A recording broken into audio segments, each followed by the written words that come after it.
Selamat pagi, semoga harimu menyenangkan. Setelah pembicaraan di ruang keluarga berakhir, Dirga dan kedua orang tuanya pun makan malam bersama. Kegiatan rutin dan wajib yang mereka lakukan, semenjak Mama Sophia divonis terkena kanker tulang beberapa tahun lalu. Apalagi semenjak menikah, Dirga memilih untuk tinggal di apartemen. Jadi, saat akhir pekan menjadi hari wajib untuk berkumpul bersama keluarga. Kapan Mama bisa bertemu dengan istrinya Richard? Tanya Mama Sophia yang tertuju pada sang putra. Dirga yang tengah menikmati makanannya pun menoleh sejenak. Mungkin minggu depan, Ma. Besok mereka pergi berbulan madu. Mama Sophia mengangguk paham. Nanti setelah makan, kamu hubungi Diana. Minta dia datang besok untuk sarapan bersama. Ucap wanita paruh baya itu. Dirga mengunyah makanannya dengan pelan. Tak langsung menjawab perintah sang mama. Daripada Elena, Mama rasa Diana lebih baik. Ma, kita sedang makan. Jangan membahas hal yang tidak penting. Papa Jordan memotong ucapan sang istri. Pria parubaya itu tidak suka jika ada orang yang membahas mantan menantu mereka di hadapannya. Papa Jordan sangat membenci pengkhianat. Mama Sophia mendengus pelan. Ia menatap ke arah sang putra. Pria itu mengacuhkan dan sibuk dengan makanannya. Pikirkan saja tentang kesehatan Mama. Tidak perlu ikut campur urusan Dirga. Dia sudah dewasa, dan cukup tua untuk bisa menentukan jalan hidup ke depannya. Imbu Papa Jordan lagi. Pria parubaya itu kemudian meneguk sisa air minum di dalam gelas kaca. Kemudian pergi meninggalkan meja makan. Melihat sang papa pergi, Dirga hanya mampu menghela nafas kasar. Padahal sudah sering terjadi seperti ini. Tetapi sang mama masih saja suka membahas Elena di depan Papa Jordan. Mama sudah tahu, kan Papa tidak suka mendengar nama dia lagi. Jadi, demi ketenangan dan kenyamanan keluarga kita, cukup membahas tentang Elena, Ma. Ucap Dirga kemudian. Mama hanya ingin yang terbaik untuk kamu, Ga. Ucap Mama Sophia lirih. Semua ibu pasti menginginkan yang terbaik untuk buah hati mereka. Tentu saja. Hanya caranya saja yang berbeda. Aku tahu. Mama sangat menyayangi aku. Tetapi, untuk saat ini aku masih ingin menikmati hidup dalam kesendirian, Ma. Aku tidak mau salah pilih dan gagal lagi di kemudian hari. Ucap pria itu. Dirga sedikit menggeser kursi yang ia tempati, memutar tubuh menghadap sang mama. Mau aku antar ke kamar? Tanya pada wanita paruh baya itu. Mama Sophia menggeleng pelan. Mama masih mau di sini. Dirga mengangguk. Ia paham Mama Sophia belum mau bertemu dengan sang papa. Kalau begitu, aku ke kamar dulu. Mau mandi, kemudian istirahat. Ucap Dirga sembari bangkit lalu mengecup pipi sang mama. Mama Sophia membalas dengan mengusap lengan sang putra. Seperti malam akhir pekan sebelumnya, Dirga pun menginap di rumah orang tuanya. Ia pergi ke lantai 2. Tempat di mana kamar tidurnya berada. Rumah orang tua Dirga cukup mewah dan luas, meski hanya berlantai 2. Mungkin karena mereka hanya memiliki seorang putra, menjadi alasan Papa Jordan memilih rumah itu. Pria berstatus duda itu masuk ke dalam kamarnya. Kemudian pergi ke ruang ganti, melepaskan pakaiannya. Setelah itu masuk ke kamar mandi untuk membersihkan diri. Setengah jam kemudian tubuh Dirga sudah lebih segar dari sebelumnya. Seperti biasa, saat akan tidur pria itu hanya mengenakan sebuah celana pendek tanpa memakai baju. Ia kemudian duduk bersandar di atas ranjang. Memeriksa beberapa email dari ponselnya. Namun, tiba-tiba pria itu teringat dengan Gista. Gadis itu sepertinya lupa akan ucapan Dirga tempo hari. Nyatanya ia masih saja dekat dengan Bobby, bahkan pemuda itu sampai mengantarnya pergi ke kafe. Saya akan lihat, sampai di mana kamu berani bertindak, Anggista. Awas saja jika kamu berani berbuat curang di belakang saya. Perpisahannya dengan Elena begitu menorehkan luka teramat dalam di hati Dirga. Ia tidak mau dikhianati untuk yang kedua kalinya. Meski hubungan pria itu dan Anggista hanya sebatas saling menguntungkan. Pria itu kemudian menyimpan ponselnya. Namun ia teringat dengan perintah sang mama tadi. Dirga pun mengirim pesan pada Diana. Mama mengundang kamu untuk sarapan bersama besok pagi. Setelah mengirim pesan itu, Dirga pun merebahkan diri. Ia harus beristirahat lebih awal untuk menyambut hari esok yang akan lebih sibuk karena ditinggal pergi berbulan madu oleh Richard. Kamu tinggal di sini? Tanya Bobby saat Gista mengembalikan helm pada pemuda itu. Mereka berhenti di pintu masuk menuju basemen, gedung apartemen tempat tinggal Dirga. Seperti yang mereka bicarakan tadi siang, malam ini Bobby mangkal di dekat kafe Dirga, agar saat Gista pulang ia yang mendapatkan orderannya. Aku kerja sebagai asisten rumah di salah satu unit, Bob. Jelas Gista. Tidak berbohong, pun tidak berkata yang sebenarnya. Wah, hebat ya, Ta. Masih kuliah, tetapi kamu banyak mengambil pekerjaan. Tidak banyak gadis yang mau bekerja keras seperti kamu. Puji Bobby dengan tulus. Terpaksa, Bob. Demi bisa tetap hidup. Jawab Gista kemudian. Obrolan mereka pun berakhir karena Bobby yang kembali mendapatkan penumpang. Gista berjalan gontai memasuki basemen. Gadis itu memang lebih suka masuk lewat parkir bawah tanah, daripada melewati lobi apartemen. Ia tidak ingin tiba-tiba tanpa sengaja bertemu dengan orang yang dikenalnya. Dan menimbulkan kecurigaan. Gista mengedikan bahu pelan ketika tidak melihat mobil Dirga di tempat parkir. Mungkin malam ini dia tidak pulang. Gumam Gista kemudian menekan tombol lift menuju lantai unit apartemen pria itu. Sampai di apartemen, Gista pergi ke dapur terlebih dulu untuk mengambil air minum. Kemudian membawanya ke kamar. Berjaga, jaga mana tahu tenggorokannya tiba-tiba kering di tengah malam seperti sebelumnya. Setelah itu, ia pun membersihkan diri. Selesai membersihkan diri, Gista pun merebahkan tubuhnya di atas ranjang. Baru hendak memejamkan mata, ponselnya di atas nakas tiba-tiba bergetar berulang kali. Menandakan ada panggilan masuk. Pak Dirga. Gumamnya saat melihat nama orang yang menghubunginya. Dengan segera ia menjawab panggilan itu. Apa yang sedang kamu lakukan, Anggista? Tanya Dirga meluncur begitu saja sebelum Gista sempat berucap salam. Saya mau tidur, Pak. Jawab Gista dengan jujur. Dan di seberang sana, sepertinya Dirga berdecak kesal. Senang kamu bisa pulang dan pergi diantar Bobby. Gista mengerutkan dahi mendengar ucapan pria itu. Dari mana Dirga tahu jika dirinya pulang diantar Bobby? Bukannya pria itu tidak datang ke kafe malam ini? Apa jangan Dirga mengirim penguntit? Pak Dirga menguntit saya. Setelah mengucapkan pertanyaan itu, Gista mengatupkan bibirnya. Memang Gista sepenting apa? Hingga Dirga dengan repotnya menyewa penguntit. Di seberang sana Dirga terkekeh. Kamu pikir saya tidak punya pekerjaan, mengirim orang untuk menguntit kamu? Untung saja Gista belum tersanjung. Jawaban Dirga sungguh mencubit hati gadis itu. Ya, Pak Dirga, kan orang sibuk. Jawab Gista pelan. Sementara itu, di rumah Papa Jordan. Dirga hampir tergelak mendengar pertanyaan dari gadis simpanannya. Ia memang tidak mengirim penguntit untuk memantau gerak Gista. Namun, pria itu memeriksa rekaman kamera pengawas di kafenya.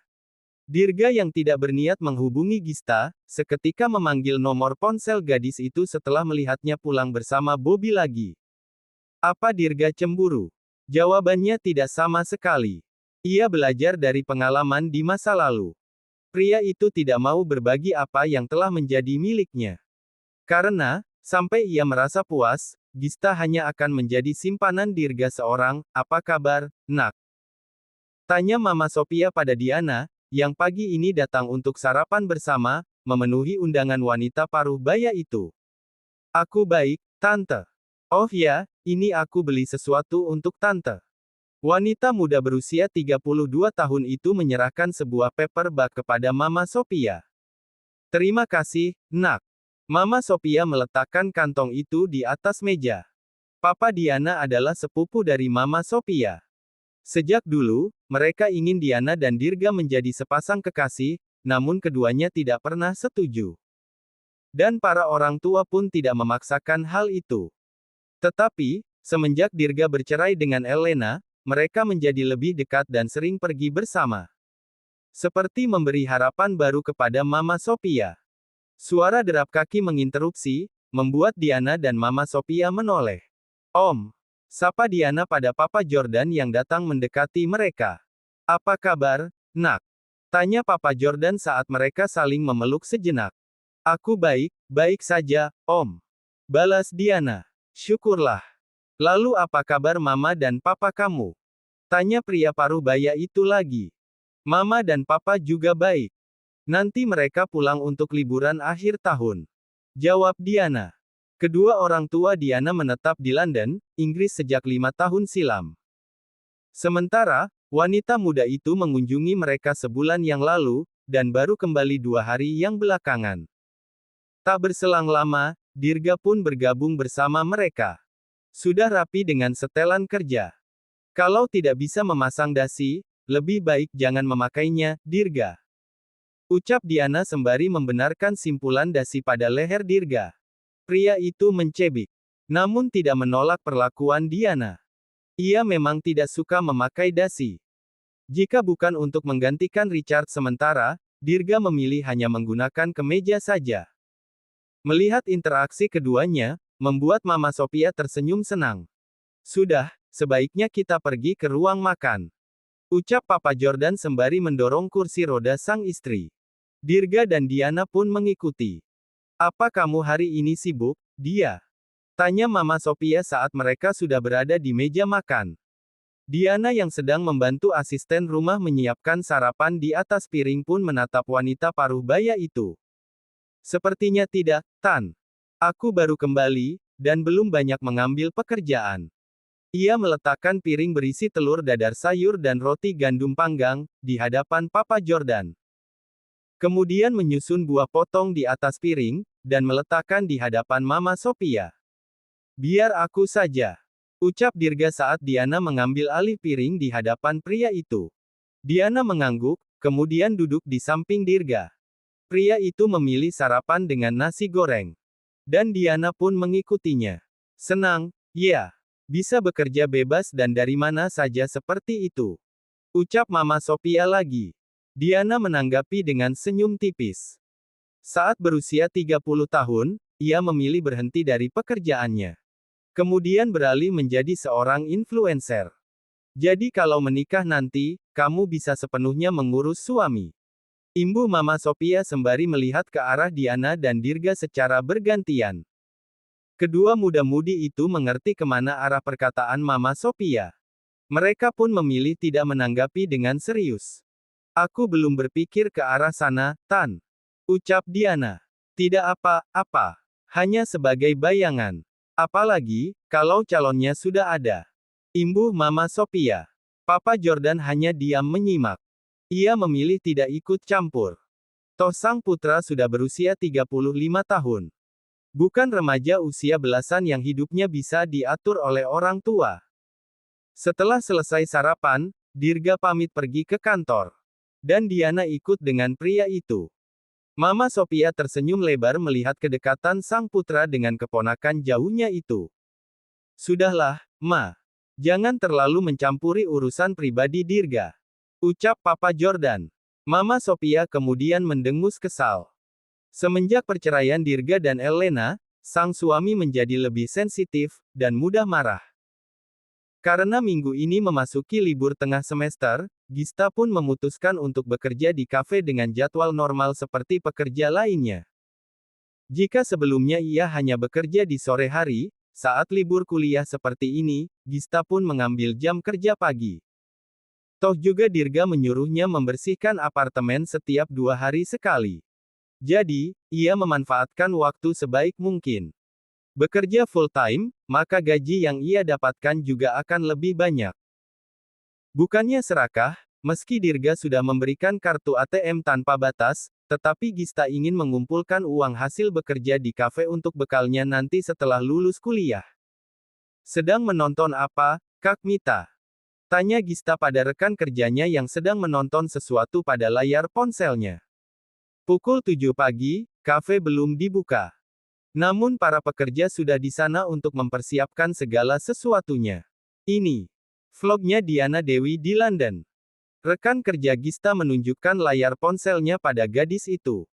Gista yang sedang menyusun tisu di dalam kotak, pun menoleh ke arah layar ponsel itu. Dahi gadis itu berkerut halus, ketika melihat wanita di dalam tayangan video itu. Bukannya dia yang datang bersama Pak Dirga kemarin. Tanpa sadar Gista mengucapkan kalimat itu. Iya. Karena itu aku menonton vlognya. Aku penasaran dengan wanita yang datang bersama Pak Bos kemarin. Ucap Mita kemudian. Cantik ya, ta. Cocok sekali dengan Pak Dirga, kan? Imbuhnya lagi. Gerakan tangan Gista memelan. Ia mengamati layar ponsel itu. Ya, wanita bernama Diana Dewi itu memang sangat cantik. Dan tentu serasi dengan Dirga. Ternyata ia seorang influencer dan sering menjadi bintang iklan. Pantas saja Gista merasa tidak asing saat melihatnya lebih lama tempo hari. Mita melambaikan tangan di hadapan wajah Gista. Membuat gadis itu tersentak dari lamunannya. Iya, Kak. Kenapa? Mita berdecak pelan. Tadi aku nanya. Dia cocok, kan dengan Pak Bos? Gista memaksakan senyumnya. Iya Kak. Sangat cocok sekali. Ucapnya pelan. Setelah mengetahui tentang Diana Dewi, membuat hari Gista menjadi tidak bersemangat. Entahlah. Bukan karena rasa cemburu. Tetapi merasa tidak percaya diri berada di dekat Dirga. Pantas saja di luar apartemen pria itu menyuruh untuk bersikap seperti atasan dan bawahan, mungkin karena Gista tidak sebanding dengannya. Jangan bengong, Neng. Nanti kesambet. Gista tersentak ketika seseorang membisikinya. Bobby. Ia mendelik saat melihat pemuda itu melewatinya, kemudian duduk di salah satu meja. Apa yang kamu lakukan sepagi ini di sini? Tanya Gista sembari meletakkan buku menu. Tak heran Gista bertanya seperti itu, karena waktu saat ini menunjukkan pukul 10 pagi. Mengambil orderan makanan di kafe ini. Kamu tahu sendiri aku ini rakyat jelata. Berpikir dua kali, untuk sarapan di tempat seperti ini. Ucap pemuda itu. Gista menyunggingkan sudut bibirnya. Ia lupa jika pemuda itu berprofesi sebagai ojek online. Sudah pasti ia juga mendapatkan order mengantar makanan. Ya, kamu duduknya di sini. Aku kira mau order pribadi. Tukas Gista. Sebab, ada jalur khusus ojek online untuk mengambil pesanan. Kan masih sepi ini, Neng. Boleh dong numpang ngadem sebentar. Ucap Bobby mengedikan bahu. Namun ia pun beranjak tempat yang dimaksud gadis itu. Gista kemudian pergi ke meja bar untuk mengambilkan minuman dingin, yang diperuntukkan untuk sopir ojek online ketika sedang menunggu orderan siap. Minum dulu. Ucap Gista sembari meletakkan satu botol jus jeruk di atas meja. Terima kasih, Ta. Ucap Bobby. Gista pamit untuk melanjutkan pekerjaannya. Dia pacar kamu, Ta? Tanya Agus yang bekerja sebagai barista.